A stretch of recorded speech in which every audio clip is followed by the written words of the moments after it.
Om Swastiastu. Assalamualaikum warahmatullahi wabarakatuh. Salam sejahtera, namo buddhaya, salam kebajikan. Jumpa lagi di podcast HD.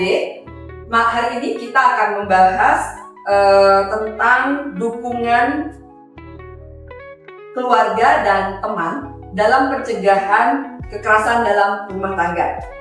Kita tahu KDRT isu yang menyakitkan dan kompleks. Namun satu hal yang pasti bahwa kita tidak sendirian. Kita ada keluarga, ada teman di sekitar kita yang bisa kita mintakan bantuan, bisa kita curhatkan ketika kita punya persoalan.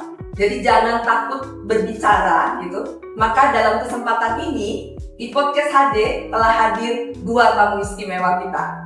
Siapa mereka? Beliau adalah Dr. DRA Dewa Ayu Laksmi M4, Asisten Deputi Pengarus Utama Gender Bidang Ekonomi.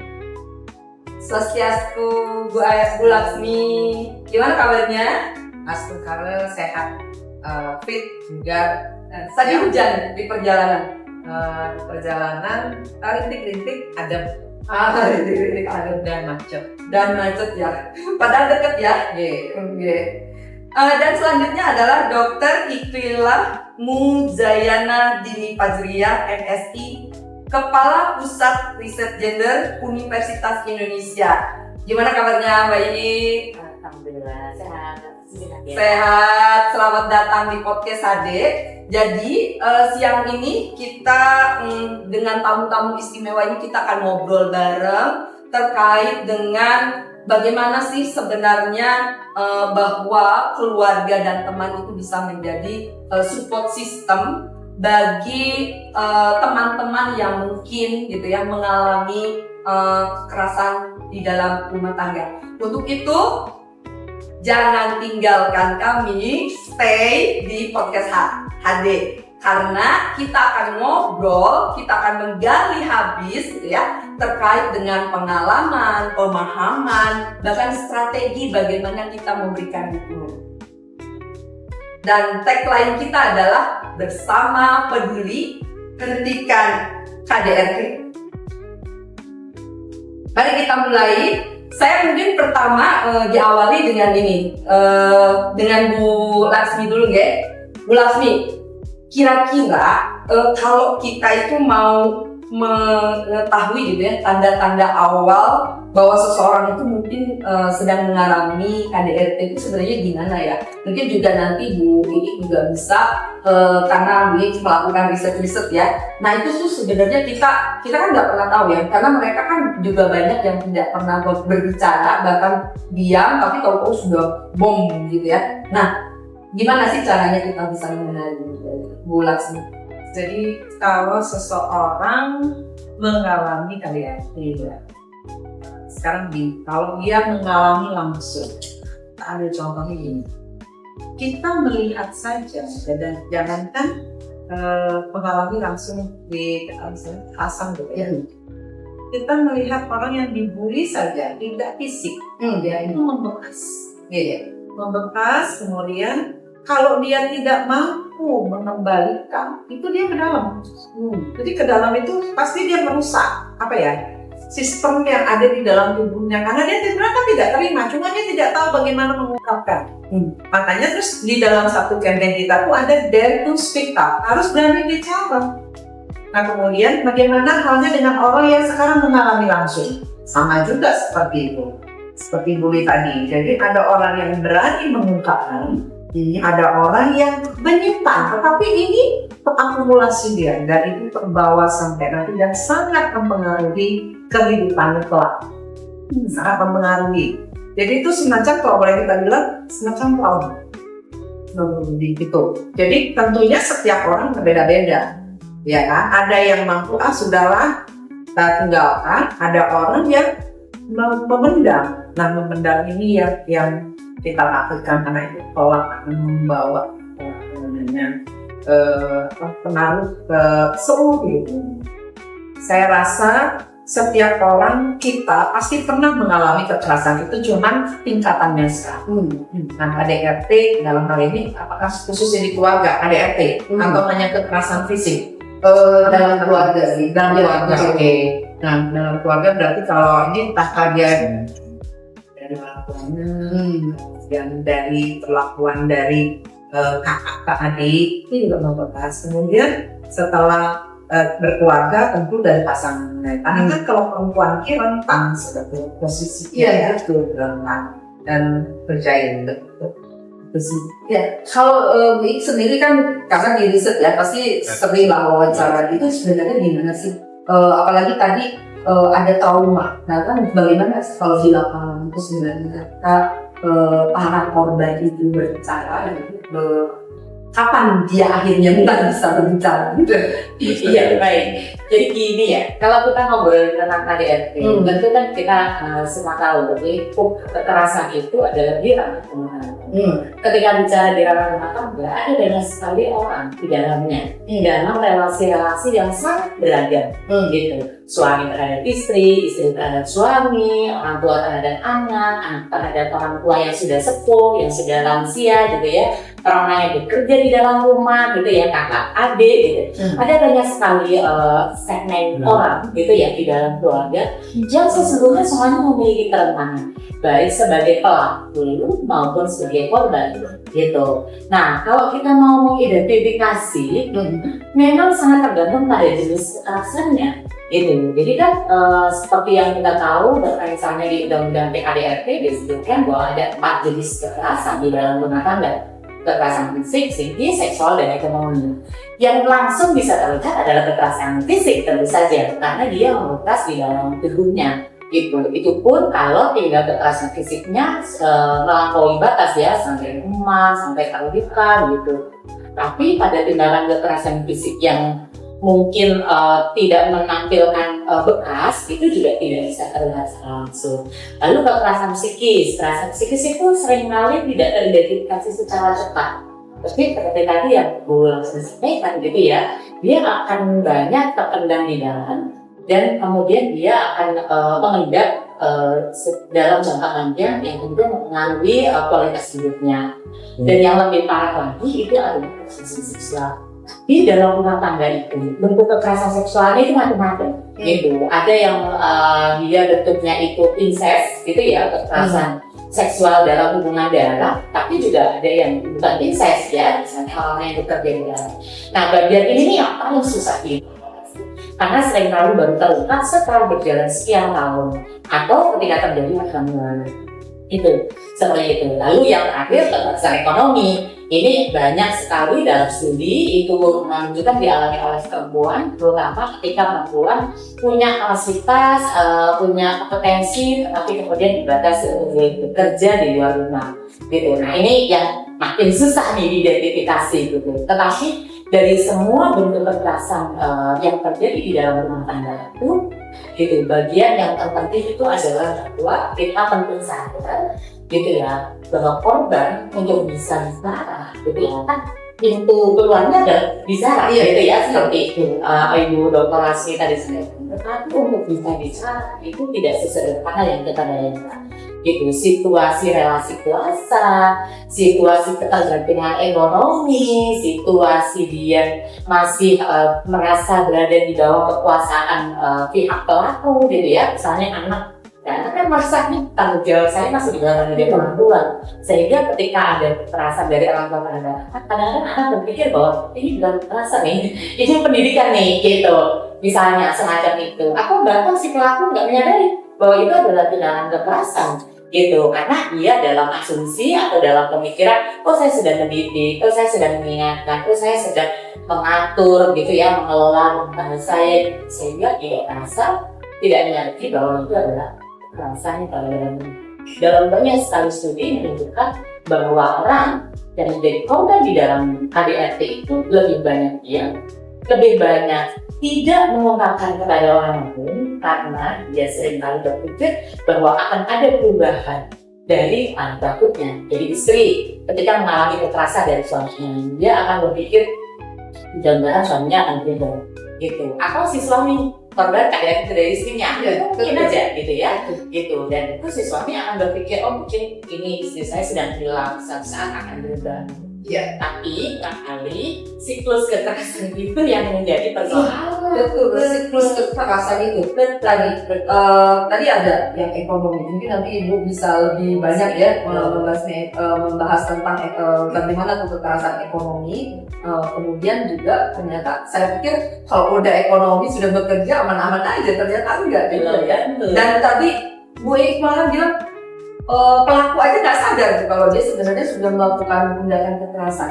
Ternyata bener ya, konteks dan unik ya ngomong kekerasan dalam rumah tangga ini. Dan memang Bu, saya baca di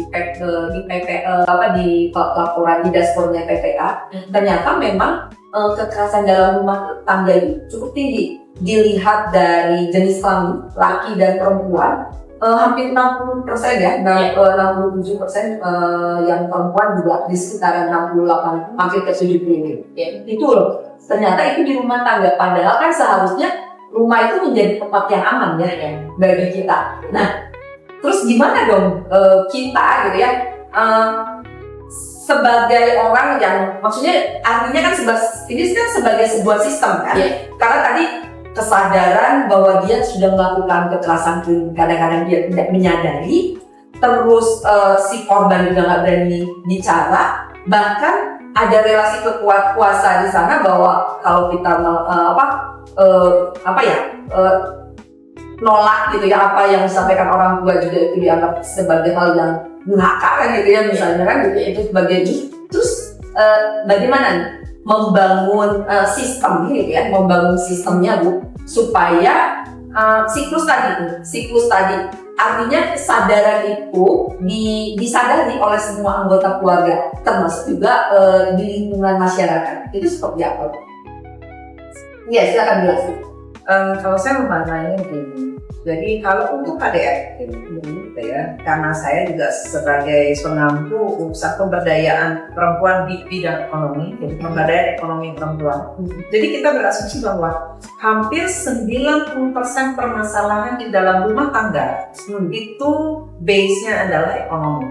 Nah, jadi dia ekonomi ini dianggap untuk entry point dari segala permasalahan dalam rumah tangga. Nah, ambilnya begini, kalau kekerasan ekonomi itu seperti apa sih? Memang itu tidak disadari oleh para laki-laki, begitu ya, para suami.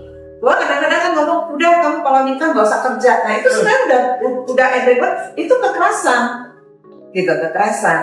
Nah dia menjadi kekerasan kan karena tidak ada kesepakatan, udah melarang di situ. Nah bukan berarti terus perempuan yang nggak kerja itu udah berarti mengalami kekerasan ekonomi kan enggak, karena sudah ada pembicaraan sebelumnya. Nah, kemudian kedua, kalau misalnya perempuan itu kan dia sebenarnya punya potensi yang membedakan laki-laki dan perempuan kan hanya kodratnya yang 4 itu.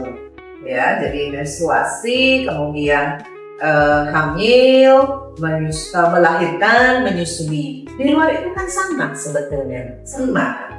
Nah, jadi dari pembagian waktu saja, kita perempuan kan sama 24 jam dalam seminggu itu sama gitu. Bukan berarti perempuan itu kok menjadi dia 26 jam atau 28 jam kan tidak, kan sama. Ini dulu yang harus disadari.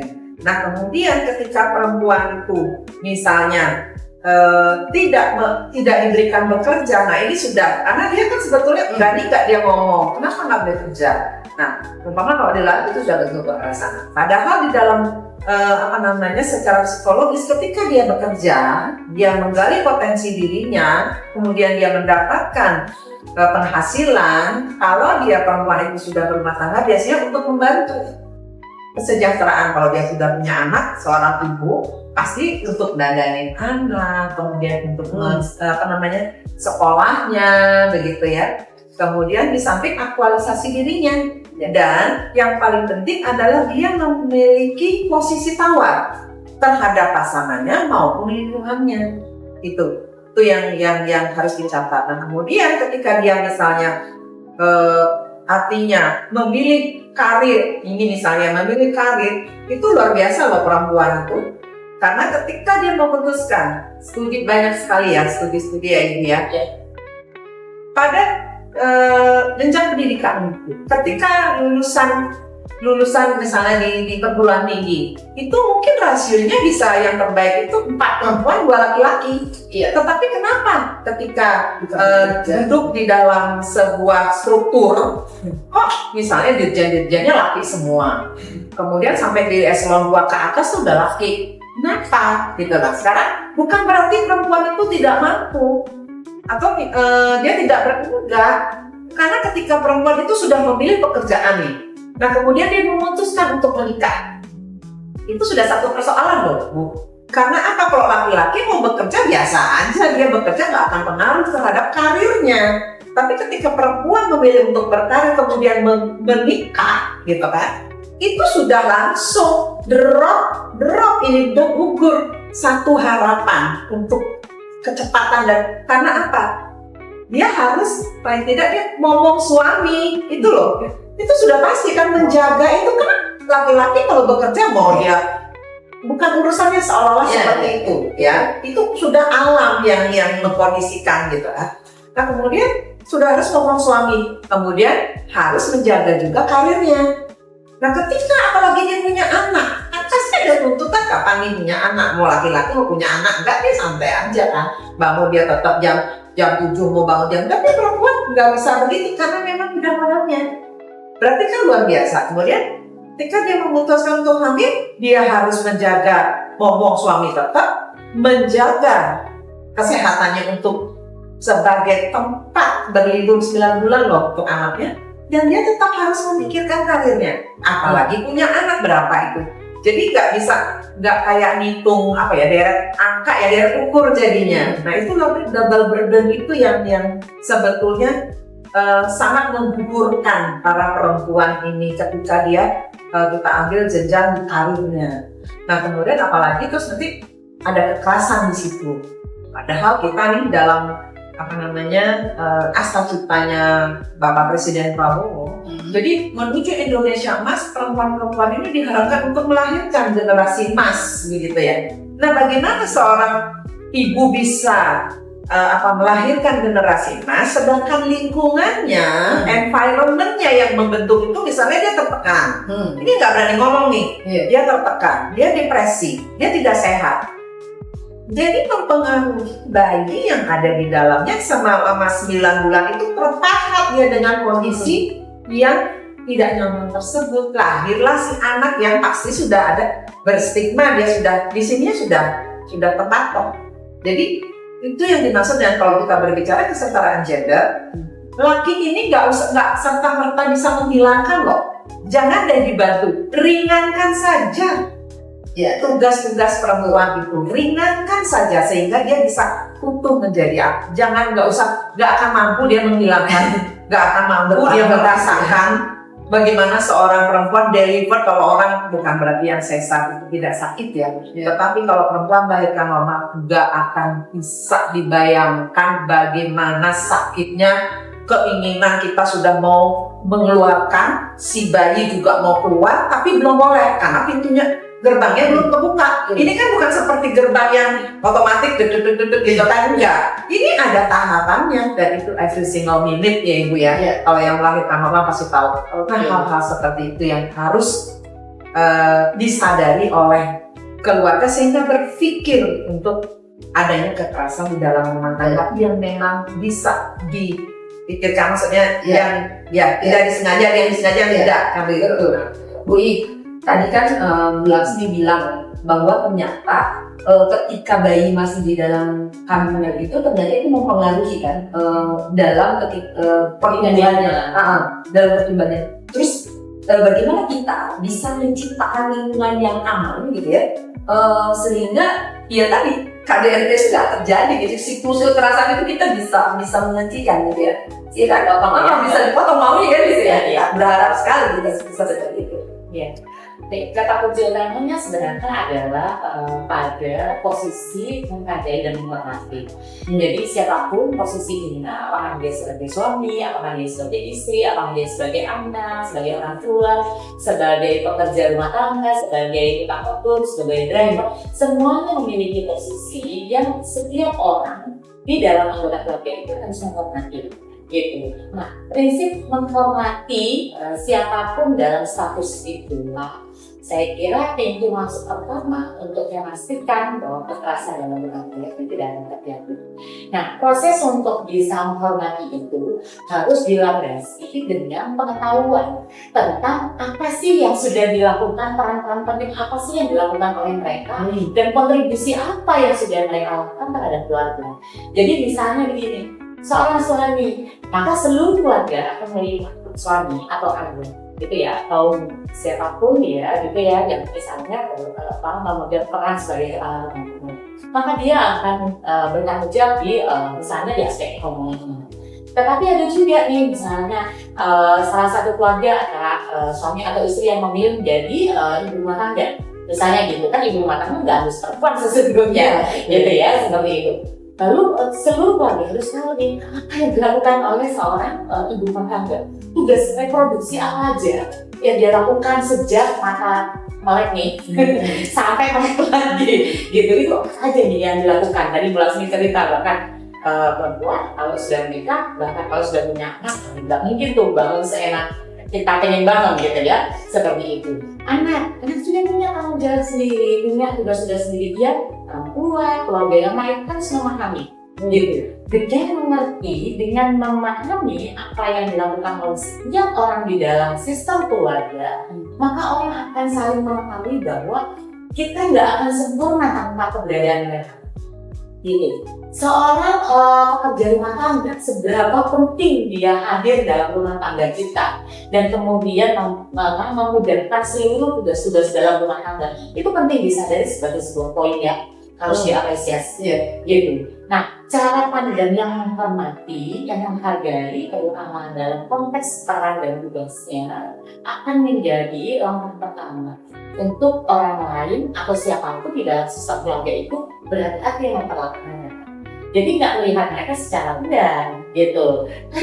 Salah satu persoalan dalam kekerasan itu dan relasi apapun itu adalah pandangan yang mensubordinasi atau pandangan yang merendahkan korban, gitu. Apapun dia, orang tua terhadap anaknya itu bisa menjadi pelaku kekerasan, misalnya ibu terhadap anaknya atau ayah terhadap anaknya, karena ada pandangan yang mensubordinasi posisi anak, gitu. Majikan terhadap PLT-nya atau terhadap drivernya gitu ya, akan kemudian punya potensi yang lebih tinggi melakukan kekerasan gitu ya, ketimbang misalnya hubungan yang ada hubungan kerabatan. Itu karena pandangan yang mensubordinasi, gitu, yang menganggap pihak lain itu beliau sebagai rumah atau berada di bawah kekuasaan. Nah itu persoalan, sehingga sudut pandang yang menghargai, yang menghormati, bahkan kalau kita duduk pada prinsip-prinsip kita kita sebagai orang yang beragama secara moderat, maka prinsip kemanusiaan itu harus menjadi prinsip utama, gitu. Jadi memandang mereka sebagai manusia yang utuh dan terhormat, itulah bagian penting ya dalam upaya mencegah atau setidaknya bagi kita semua nih mengurangi ya potensi kita sebagai pelaku KDRT gitu ya, dengan cara menghormati orang yang berada di sekitar. Kunci poinnya adalah saling menghargai, saling menghormati. Nah, terus bagaimana sih kita, kalau kita mau mendeteksi nih keluarga atau orang tua, ya terutama orang tua ya, yang deteksi ini terjadinya KDRT di dalam lingkungan rumahnya itu gimana tuh?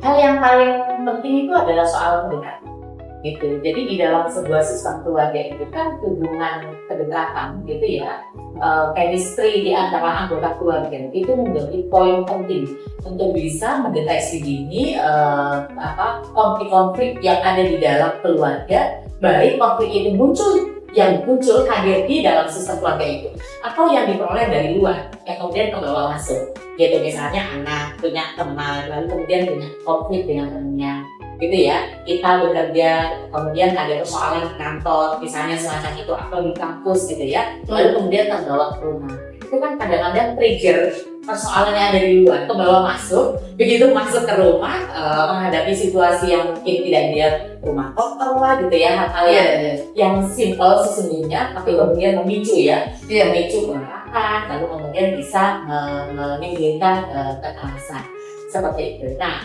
kembali tadi yang ditanya sama Bu Puji gitu. Berarti kalau begitu gimana cara mendeteksi maka kedekatan di dalam sistem keluarga itu menjadi pintu utama untuk kemudian bagaimana relasi komunikasi itu ya terbangun secara positif gitu, sehingga komunikasi positif yang hidup di dalam sistem keluarga itu menjadi bagian yang paling kuat untuk bisa mendeteksi seseorang di antara anggota keluarga tersebut sedang mengalami masalah atau tidak gitu. Nah, mengetahui anggota keluarga punya masalah atau tidak itu adalah situasi pertama yang bisa dilakukan untuk kemudian kita terus lebih lanjut. Ini masalah yang dia menyampaikan dengan KDRT atau gitu. Kalau berkaitan dengan KDRT, bagaimana solusinya dan seperti apa kita bisa itu. Kira-kira begitu. Jadi ya, komunikasi dan kedekatan. Komunikasi dan kedekatan. Belasmi. Tapi seringkali ini ya, ketika keluarga, karena tadi kan komunikasi dan kedekatan, tetapi sering disalahartikan oleh korban itu sebagai sebuah penghakimi. Maksudnya gini, dia kan sebenarnya mau membantu ya, mau membantu ya Bu. Tapi bagi korban itu dianggapnya malah sebagai penghakiman, betul. Ada nggak sih? Maksudnya untuk seperti itu supaya, jadi bagaimana supaya tetap ya keluarga bisa mendukung, tapi tidak dianggap sebagai sebuah penghakiman. Ya, memang itu kuncinya memang komunikasi. Nah, jadi ketika misalnya istri ini mengalami KDRT, kalau dia mampu membicarakan pada suaminya, ya jangan benar ini bicarakan baik-baik, itu kan menjadi tidak lagi bersifat kekerasan. Kalau dia tidak mampu menceritakan, artinya mengcounter ya apa yang sudah dilakukan oleh pasangannya, nah itu bisa, itu sudah masuk ke KDRT. Nah itu kan bisa dilapor, misalnya kalau kami di kementerian itu ada namanya SAPA 129, chat saja 129 itu komplainnya udah langsung disampaikan. Kemudian nah ini peran keluarga yang lain, misalnya ada teman, nah itu sebetulnya kan salah satu solusi, tentunya akan dipilih temannya siapa yang menceritakan. Paling tidak ketika kita bercerita itu sudah mengurangi beban kita. Jadi sekali lagi kuncinya ya Bu ya, nah itu di apa namanya pusat kajian gender begitu ya. Jadi sebenarnya kerja komunikasi sama kayak bullying gitu. Apa yang disebut dengan bullying kan ketika dia tidak mampu untuk merespon bullying itu. Tapi misalnya kamu hitam, tapi kalau misalnya itu belum bully kan, tapi ketika sudah disautin bahwa biarin aja hitam manis kok, itu bukan bullyan lagi. Nah kan bully itu kan terjadi apabila udah diam terus digancet lagi. Nah itu sama sebetulnya dengan kekerasan pada rumah tangga, kekerasan verbal. Jangan gitu dong bicara, katakan sama-sama aja, misalnya kesenggaan nadanya yang diungkap, atau jangan pakai istilah binatang. Tapi ketika itu sudah dibicarakan, itu bukan lagi sudah dikomunikasikan, paling tidak dia menjadi, kalau air udah nggak pekat lagi, sudah netral gitu ya, sudah cair gitu ya, ringan gitu. Tapi kalau ketika dia sudah memendam, diam, nggak mau bicarakan, nah ini seperti itu kan komunikasi jadi meledak ini bisa dia melawan juga dengan pasangan balas dendam atau hal-hal yang lain yang sebetulnya merugikan bagi kondisi tersebut, kadang mengancam hal tersebut.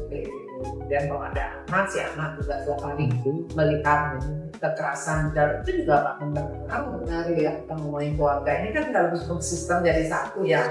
Seringkali melihat ibunya misalnya teraniaya, terzolimi, kekerasan verbal, itu akan mempengaruhi si anak terus sistem positif kan pasti ada yang terus anak menjadi dia minder, menjadi tidak pede. Kadang-kadang ya ibu kok begini ya, kan makanya kan lebih baik dipotong misalnya nih, dia lebih baik dipotong daripada robeknya itu tidak pating serawing gitu ya. Kalau dipotong gitu loh dengan ya udah pisah, itu akan jauh lebih sehat. Anak-anak tumbuh di dalam lingkungan, di dalam sebuah sistem yang sehat. Membangun lingkungan yang sehat ya. tadi peran keluarga tadi harus menghargai, menghormati, kemudian berkomunikasi secara intens. Saya ingin karena tadi begini bilang bahwa ketika lingkungan sekitarnya itu ternyata bisa mempengaruhi dalam keluarga. Kira-kira Bu Laksmi, peran kita nih sebagai teman gitu ya, bisa berarti kita membantu korban untuk mungkin bisa siap di dalam melaporkan atau tadi speak lagi ya, berbicara lagi terkait dengan apa yang dialaminya ketika itu dianggap sebagai sebuah kekerasan. Ya. Nah, nomor satu itu kita bahasanya curhat.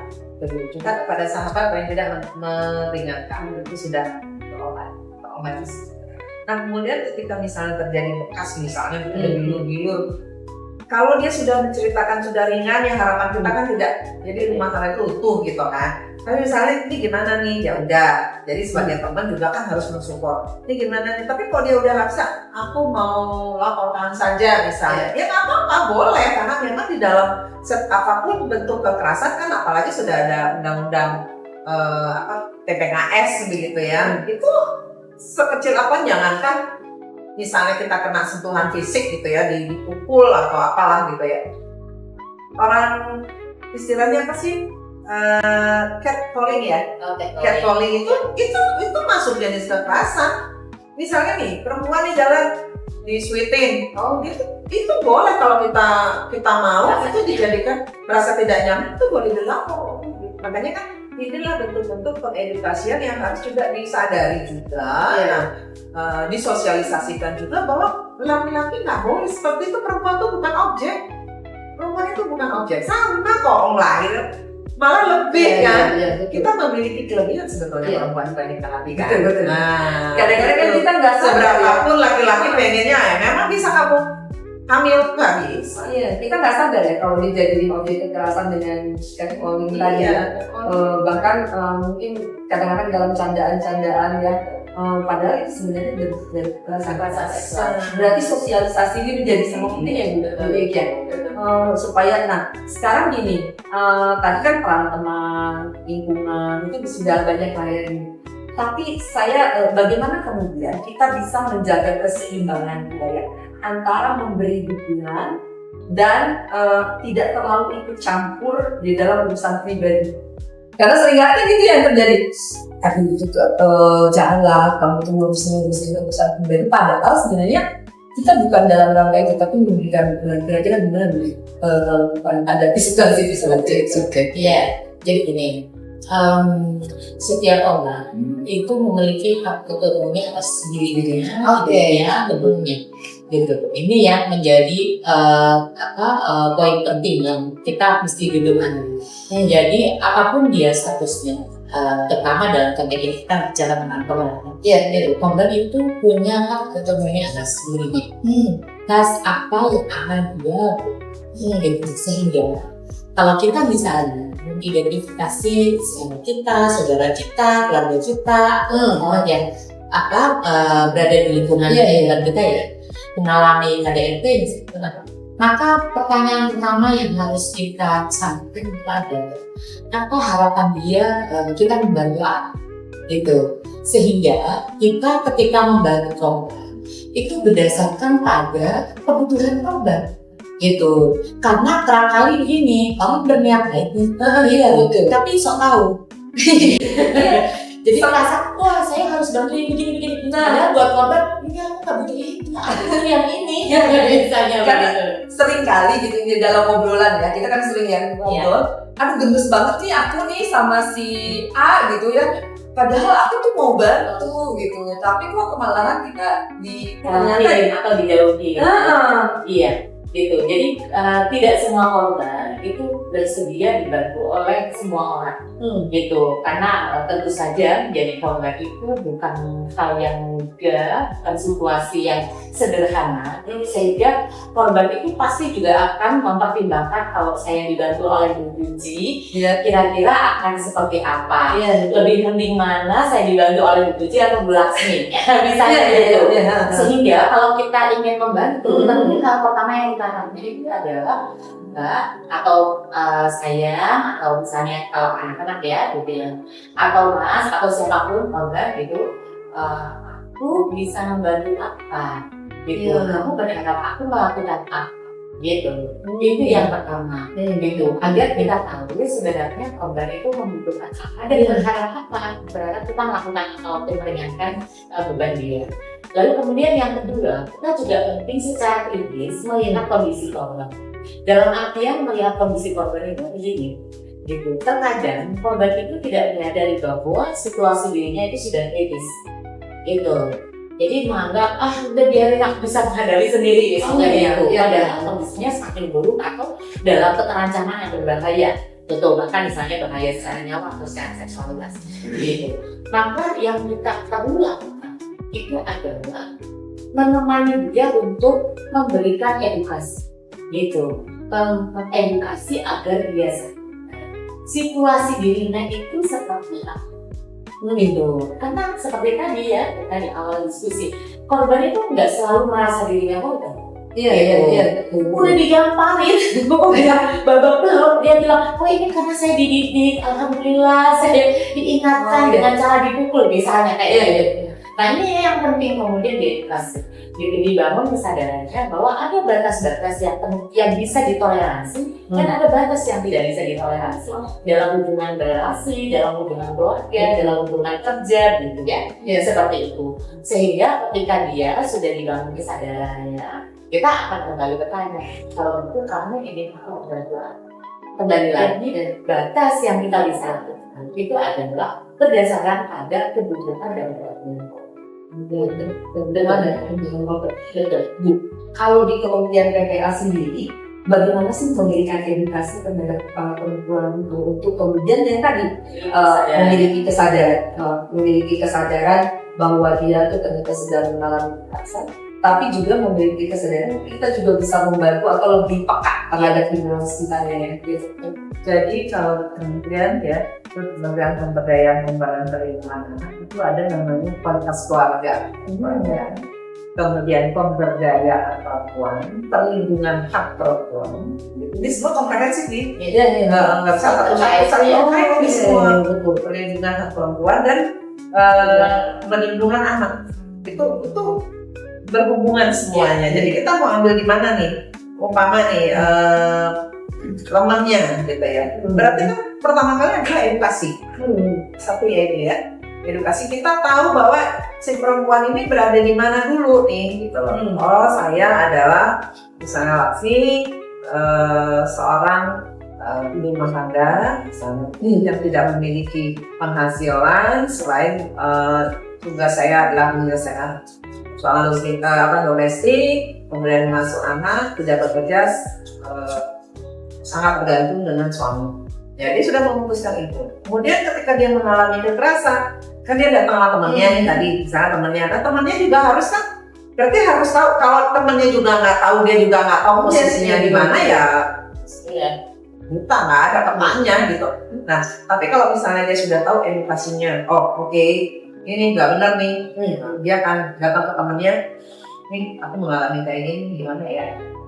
Oke, ada nih dari undang-undang misalnya sekarang cek tuh ada udah masuk pasal, itu berlapor kembali lagi kepada orang itu. Kan kadang-kadang perempuan, nah itu pentingnya perempuan itu memiliki posisi tawar, entah itu dengan bekerja dan atau pendidikannya. Ketika dia sudah tahu bahwa diri, aduh gue capek-capek sekolah, kenapa aku harus diperlakukan semena-mena? Oh misalnya aku tidak pernah tergantung kok sama dia, nggak ada dia hidupku jalan misalnya. Nah itu akan beda lagi apa yang harus dia lakukan kan begitu. Nah dia bisa melakukan ini semua, perbedaannya yang tadi tidak berdaya dan yang tadi berdaya. Kalau ini kan juga karena dia dari didikan keluarga, dari pendidikannya yang dia terima kan begitu, dan lingkungannya begitu. Nah makanya itu pentingnya perempuan terdidik, perempuan berdaya, mampu memiliki penghasilan yang mandiri, sehingga yang lain itu sudut pandangnya akan sama dengan laki-laki ketika dia mau memutuskan kerja, mau kawin, ya dia kan kerja aja terus. Nah kalau perempuan itu tadi saya bilang contohnya, kalau misalnya perempuan yang bekerja, ini sama aja posisinya, perempuan memilih bekerja dan kemudian memilih menikah, kok perempuan itu jadi double? Kenapa kok jadi double? Langsung di menu otaknya dia Harus langsung double, double gitu. Semua tugasnya jadi double. Iya, gitu. Iya, Nah, iya. ini yang perlu karena ini budaya, berarti kan buatan manusia, berarti saya ubah pelan-pelan, geserlah pelan-pelan gitu. Jadi gender equality itu sebetulnya kan tidak maksudnya tidak aduh hak gua sama nih apa kan enggak gitu, berdampingan. Kalau dalam keluarga kan berdampingan, harmonis dan lain sebagainya, bukan juga untuk mendahului atau juga nggak boleh left behind, nggak boleh gitu. Tadi kalau ada pengaduan itu di ini Sapa Sapa 129. Sapa itu sahabat perempuan dan anak. Sahabat perempuan dan anak, berarti dia di spill di Sapa 129. Kemudian ini organisasi yang bisa kemudian nanti menjadi mitra keluarga atau teman dalam mendukung korban KDRT ada nggak? Jadi kalau kurang banyak apa sih lembaga LSM, LSN, ARSN, LSN ataupun organisasi yang fokus terhadap perempuan, banyak sekali. Tapi, nah itu tentunya kita pemerintah kan nggak boleh menggantungkan. Jadi pemerintah itu sebetulnya sudah tertuang di dalam Undang-Undang Nomor 23 Tahun 2014. Jadi itu ada namanya LPLPP. Jadi Lembaga Penyedia Layanan Pemberdayaan Perempuan. Itu diharapkan satu provinsi harus ada satu. Kemudian di dalam provinsi boleh menurun, kabupaten minimal ada satu. Kabupaten turun lagi harus ada satu. Nah, ini aja sulitnya minta ampun. Padahal ini adalah bersifat pencegahan, preventif. Karena ini kan forum penyedia layanan. Nah, layanan ini apa? Apa saja? Harus ada pusat layanan informasi, layanan edukasi, layanan kesehatan, sosial budaya, hukum. Nah, ini yang harus ada. Kalau ini saja dilingkar di tingkat kabupaten lah katakan ada, ini kan nggak perlu harus, karena ini sudah mencakup. Jadi di dalamnya, misalnya di LPLPP itu, dia bekerjasama dengan perguruan tinggi, misalnya itu boleh kan, ada nih udah oke, misalnya uji ada kekerasan, oke aku tanya dulu ya, ini ada ekspertnya di sini. Nah, ini kan kerjasama. Nah kemudian misalnya kemudian sebenarnya udah pengen sekali dia buka usaha. Ini ada pelayanan untuk bidang ekonomi, pemberdayaan ekonomi. Maka dia bekerja sama, dia tinggal tetap. Ternyata ada kumpulan perempuan, yang tentunya kita nggak bisa satu ya. Jadi ada sekumpulan, ada 25 perempuan yang pengen sekali diberikan bimbingan teknis bagaimana membuat cemilan misalnya. Ini akan dicarikan. Ya, lembaga ini akan dicarikan mana misalnya dia bersurat kepada Dinas Pemberdayaan Perempuan dan Perlindungan Anak di kotanya atau di kabupatennya ataupun di provinsinya. Ini forum ini yang ada penyedia layanan ini. Nah kemudian bagaimana misalnya marketingnya nih, saya mau fokus marketing, oke. Kemudian saya fokus bagaimana sih caranya mendapatkan modal untuk berusaha. Ini bisa, ini kan bersifat preventif, ada kegiatan di sini. Nah, inilah juga yang saat ini di dalam Asta Ciptanya Kabinet Merah Putih Bapak Presiden itu, kementerian kami untuk membuka Ruang Bersama Indonesia. Apa itu? RWI adalah sebuah wadah penggerak untuk menjadi magnet atas permasalahan-permasalahan yang ada dan dialami oleh perempuan. Itu sebenarnya lebih kepada wadah untuk pemberdayaan perempuan ini. Jadi sebelumnya kita kan mengenal mungkin desa ramah anak, desa ramah perempuan dan peduli anak. Kemudian ada kota layak anak. Nah, karena kan kita berpikir kalau dia ramah untuk anak, berarti ramah untuk ibunya, berarti ramah untuk perempuan.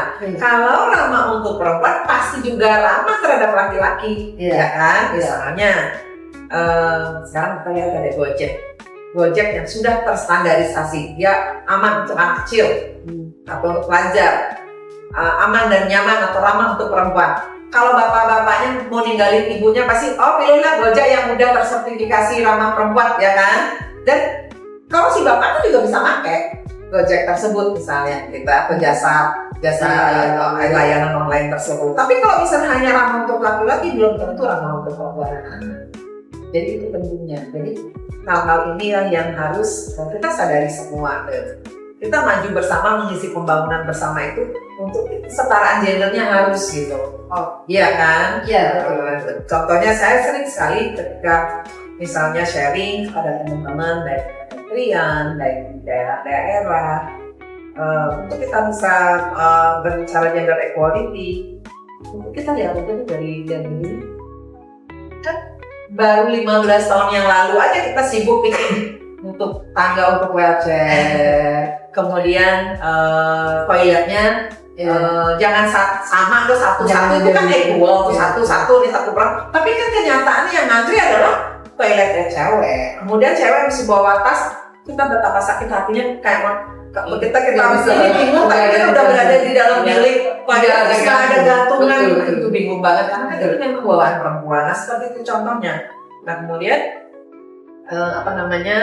hal-hal yang bersifat responsif gender. Karena apa? Kok baru 15 tahun ini kan bukannya yang sekarang malah ingin disabilitas, kita mengenal istilah GEDSI ya. GEDSI, Gender Equality, Disability, and Inklusi Sosial. Nah, ini kan udah ada sebelum 15 tahun itu. Orang cacat kan udah ada dari dulu. Kenapa pemerintah juga yang membangun kok nggak bikin dari dulu gitu? Ya kan? Artinya apa perempuannya kemarin dianggap diem aja di rumah? Iya kan? Nah, itulah. Jadi dimulai juga dari bawah ke atas bisa, dari atas ke bawah bisa. Dan dari mana dimulainya? Ya oke. Bu I, ini kan tadi program dari Kementerian PPA itu lumayan ya. Bahkan ini ada ruang bersama. Nah, kira-kira kalau saya pasti kalau nanya di itu kalau di lapangan gimana nih? Ada nggak sih sebenarnya kisah sukses gitu ya dari kemitraan tadi dengan baik itu ada teman, kemudian organisasi, mitra keluarga dan sebagainya. Ada nggak sih kisah sukses yang kemudian bisa menjadi preventif atau juga kemudian bisa memutus tadi ya siklus kekerasan atau juga bisa membuat si korban itu berbicara gitu. Nah itu kira-kira gimana tuh? Ada nggak sih? Iya, kalau kita merujuk pada sejarah bagaimana teman-teman perempuan Indonesia terutama memperjuangkan undang-undang PKDRT gitu. Itu kan undang-undang PKDRT itu 10 tahun tuh baru disahkan gitu ya. Perjuangannya sangat berat karena dianggap isu kayak isu internal yang tidak perlu masuk ya. Seperti itu gitu. Nah begitu undang-undang PKDRT disahkan gitu ya, banyak sekali kawan-kawan dari akademisi, dari aktivis, dari gerakan masyarakat, tentu saja pemerintah saya kira juga melakukan banyak hal ya. Tapi ini ceritanya karena tadi pemerintah udah cerita banyak gitu. Itu melakukan banyak sekali proses-proses yang sebenarnya targetnya itu adalah membangun kesadaran gitu. Jadi untuk membangun kesadaran tentu harus punya pengetahuan dulu gitu. Nah proses-proses membangun kesadaran ini diawali dengan pengetahuan. Itu membuat banyak sekali kelompok rentan kalau kita mau bilang itu memiliki kesadaran untuk mendeteksi potensi kerentanan itu pada dirinya gitu, seperti itu. Jadi misalnya sebagai perempuan gitu, dia harus menyadari ketika dia keluar mana sementara sistem penanganan di luar itu masih belum terproteksi secara baik, maka dia harus menyiapkan diri untuk kemudian memastikan perjalanan malam dia itu terjaga aman gitu, seperti itu. Jadi kesadaran tersebut itu menunjukkan hasil yang sangat positif. Di antara bukti-bukti positifnya itu adalah misalnya laporan tentang KDRT itu nyata. Semakin meningkat itu bukan bermakna jumlahnya semakin banyak, tidak, tetapi bisa bertambah memang lebih banyak, atau ini menunjukkan bahwa kesadaran pada korban untuk speak up, untuk mengadvokasi kondisi dirinya itu udah jauh semakin baik gitu. Itu pertama misalnya dari data laporan KDRT. Banyak sekali dan penyedia layanan baik dari pemerintah maupun dari teman-teman NGO gitu ya, itu menunjukkan hal tersebut.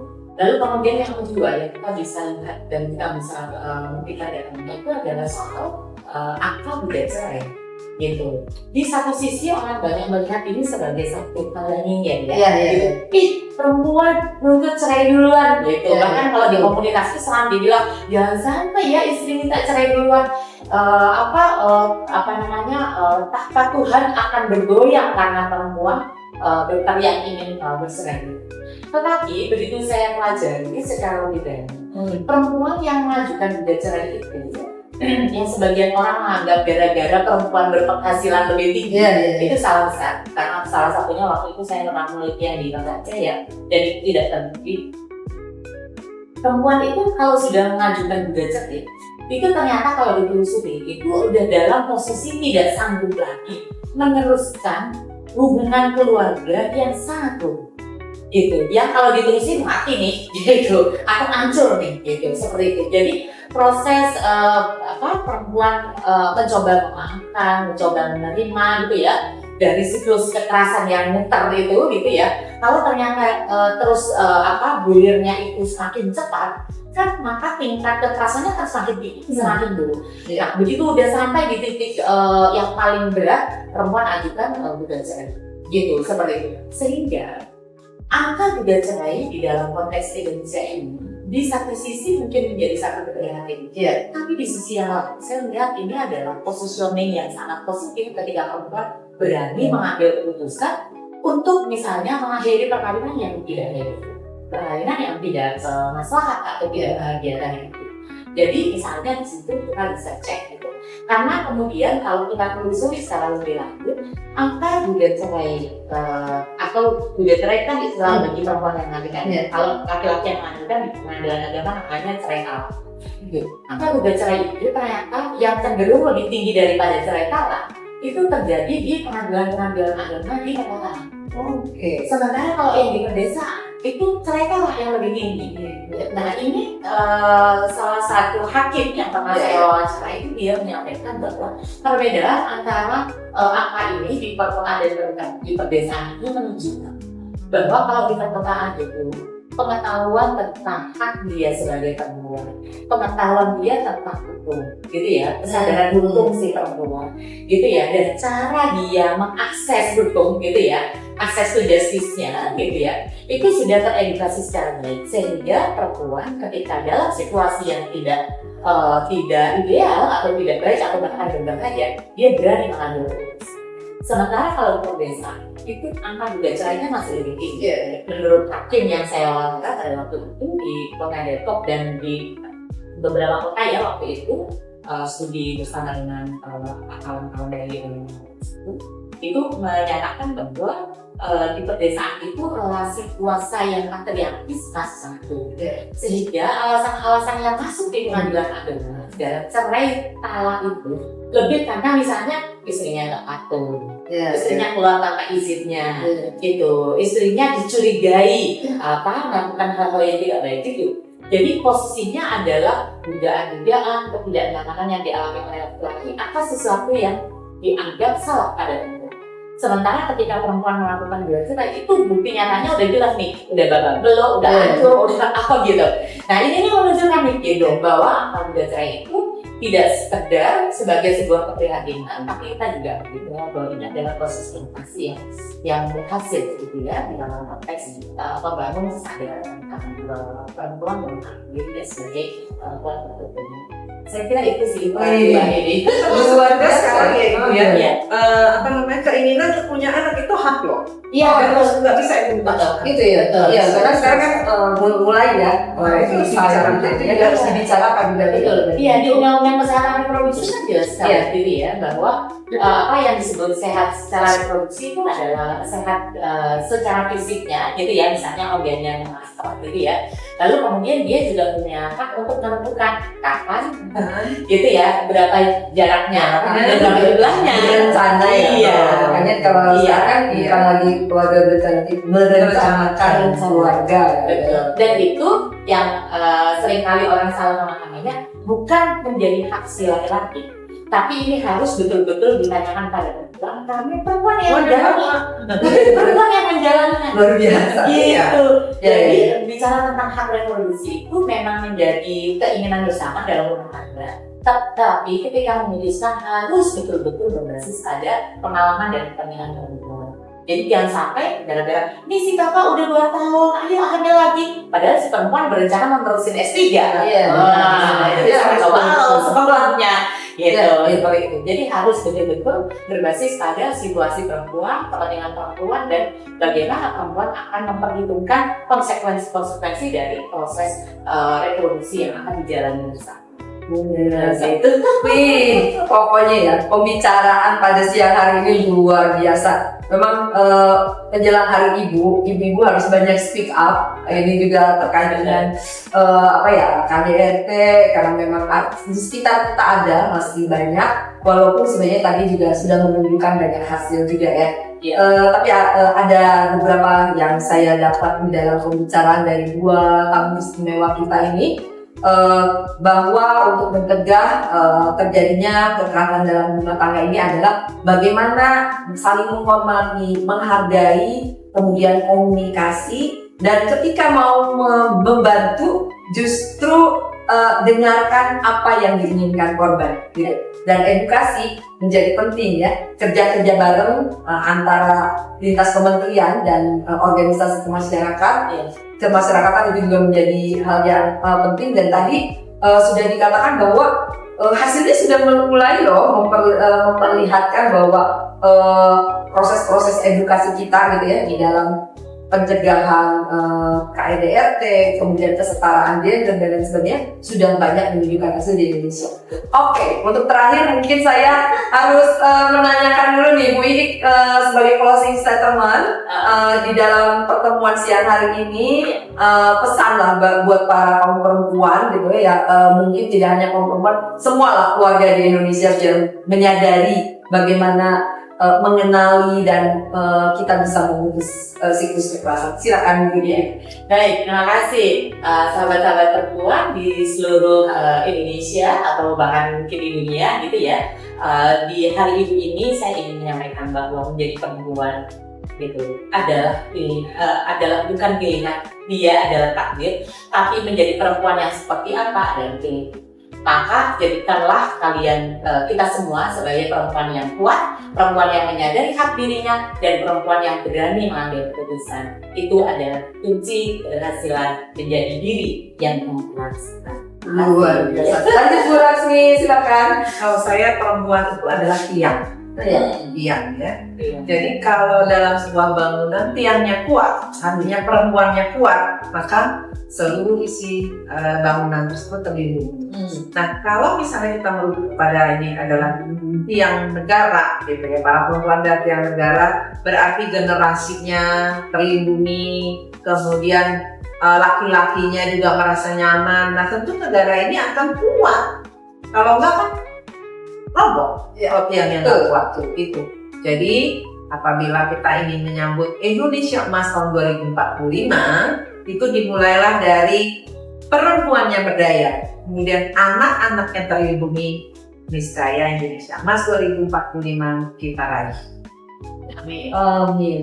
Luar biasa ya, Indonesia Emas terwujud ketika perempuannya kuat, anaknya terlindungi, semua warga negara Indonesia terlindungi gitu ya. Sobat Religi, demikian podcast HD pada hari ini. Kita akan berjumpa di pertemuan-pertemuan selanjutnya dengan tamu-tamu lain yang lebih istimewa, yang mungkin nanti juga kita akan mengundang lagi beliau-beliau ini dengan topik-topik yang berbeda. Pesan saya adalah bersama peduli, hentikan KDRT. Terima kasih. Om Santi Om. Wassalamualaikum warahmatullahi wabarakatuh. Salam sejahtera, salam kebajikan. Om Sadhu.